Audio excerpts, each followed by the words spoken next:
ओम शांति। ईश्वरीय महावाक्य हैं, बुद्धि को स्थिर करना तुम्हारी श्रेष्ठ तपस्या है।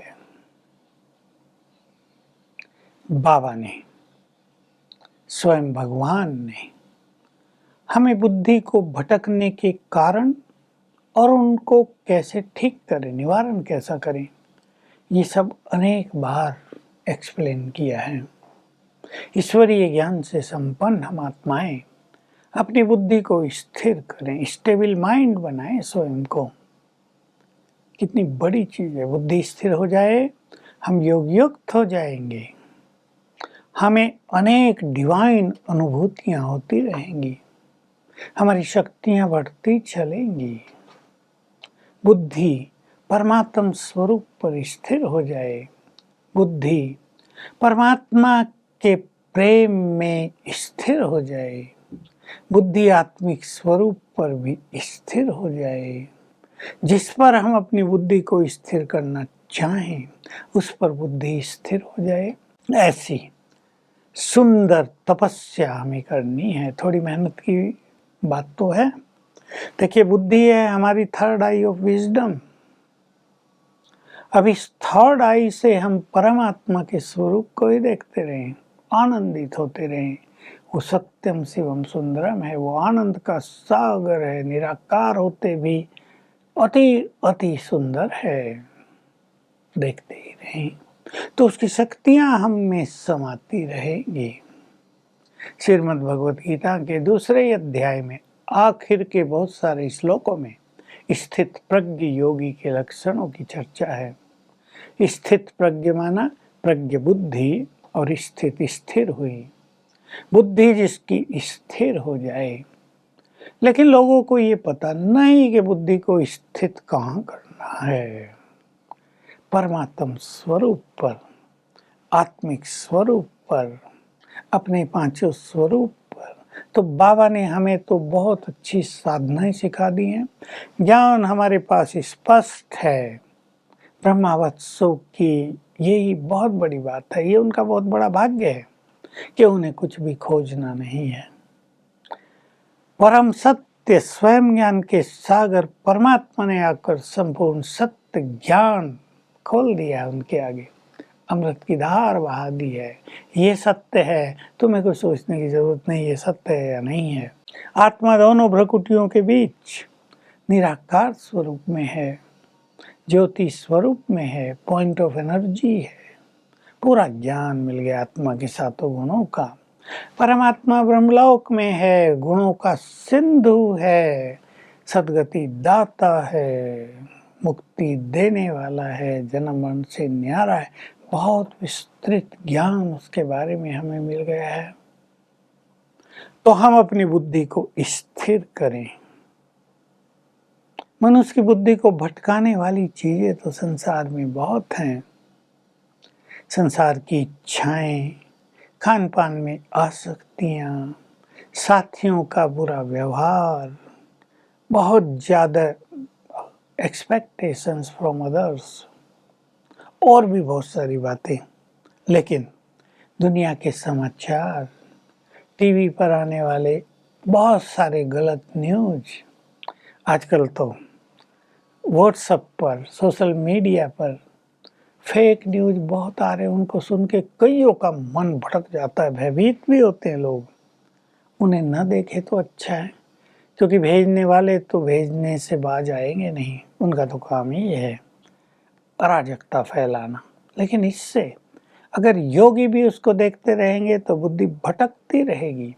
फिर कहेंगे हमारी बुद्धि तो बहुत भटकती है, ये स्थिर तो होती नहीं।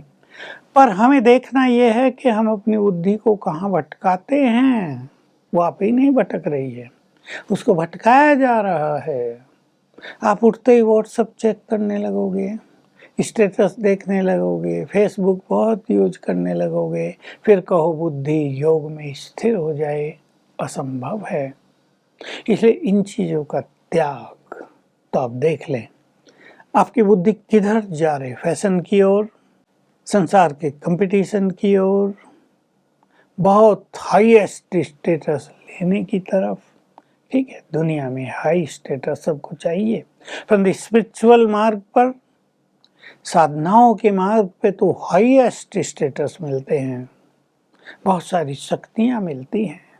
वहाँ तो नौकरी मिलेगी, 1,00,000, 1.5, 2 लाख सैलरी मिलेगी, इससे तो विश्व की राजाई मिलती है, नौकरी की बात ही नहीं, अधिकार प्राप्त हो जाता है। तो कहाँ मन बुद्धि भटक रही है? कहाँ वासना के पीछे, लौकिक अफेयर्स में, देहधारियों से मोह ममत्व में, इम्प्योर फीलिंग्स में। क्या आपके ड्रीम्स हैं?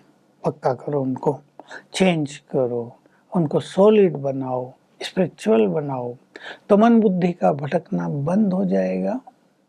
गीता में बहुत अच्छी बातें हैं और मैं उनको साथ लेते हुए बुद्धि को स्थिर करने की कुछ बातें आपको कह रहा हूँ।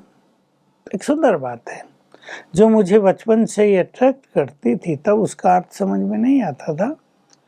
जो योगी आत्मा में ही संतुष्ट रहता है वो स्थित प्रज्ञ योगी है। बहुत गहरी बात है, शायद व्याख्याकार भी इसके रहस्य को नहीं जान पाते होंगे। हम अपने आत्मिक स्वरूप में स्थित होकर संतुष्ट हो जाएं, तो कितनी सुंदर बात है। जब एक योगी अपने आत्मिक स्वरूप में यहाँ स्थिर हो जाता है, दोनों प्रकृतियों के बीच, तो उसे परम आनंद, परम शांति, परम सुख मिलता है। उसकी बुद्धि संसार की तृष्णाओं से आपे ही सिमट जाती है। ये होती है सच्ची संतुष्टता। कुछ लोग संतोषी स्वभाव के होते हैं, वो अलग चीज, लेकिन ये ईश्वरीय पथ पर चलकर ईश्वरीय सुख पाकर संतोष, ये बहुत बड़ी उपलब्धि है। तो सभी ध्यान देंगे, जितना आत्मिक स्वरूप में स्थित होते जाएंगे उतनी बुद्धि स्थिर होती जाएगी। ज्ञान का चिंतन, सवेरे सवेरे ईश्वरीय महावाक्य हम सुनते हैं, बहुत सुंदर ज्ञान हमें मिलता है। वो ज्ञान प्रतिदिन हमारे चित्त को शांत करता जा रहा है, उसको सुने अवश्य। कई लोग छोड़ देते हैं, कुछ कारण भी होते हैं, कुछ बहाने भी होती है, कुछ आलस और अलबेलापन भी होता है, सुनते नहीं तो अधूरे रह जाते हैं, तृप्त रह जाती आत्मा।